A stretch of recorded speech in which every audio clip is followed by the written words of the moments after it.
The story of Pharaoh, also known as Pharaoh, is a prominent one in both Egyptian history and religious texts, particularly in Islam and Judaism. Here's a brief overview of the story. The story of Pharaoh is mainly associated with the biblical figure of Moses, Musa in Islam, and the Israelites.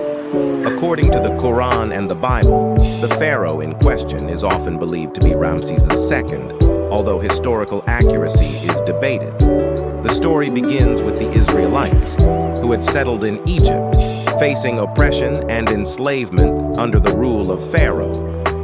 They were subjected to hard labor and suffered greatly. Moses was born during this time. His mother, fearing for his life, placed him in a basket and set it adrift in the Nile River. He was discovered by the Pharaoh's family and was raised as a prince of Egypt. As he grew older, Moses became aware of his heritage and the suffering of his people. One day, while in the desert, he received a divine call from God through a burning bush. God instructed Moses to go to Pharaoh and demand the release of the Israelites. Moses, with the help of his brother Aaron, approached Pharaoh and conveyed God's message.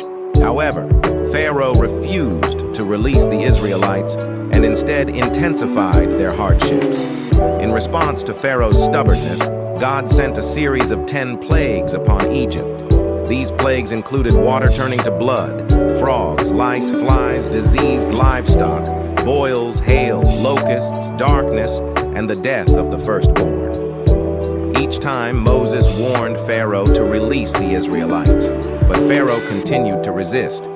After the 10th plague, the death of the firstborn, Pharaoh finally relented and allowed the Israelites to leave Egypt. They left in haste, and this event is known as the Exodus. Pharaoh soon regretted his decision and sent his army to pursue the Israelites. They caught up with them at the Red Sea, where, according to the story, God miraculously parted the waters, allowing the Israelites to cross safely. When Pharaoh's army followed, the waters closed, drowning them. With the Egyptian army defeated, the Israelites continued their journey, led by Moses, through the desert, receiving guidance and laws from God along the way. Eventually, they reached the borders of the Promised Land.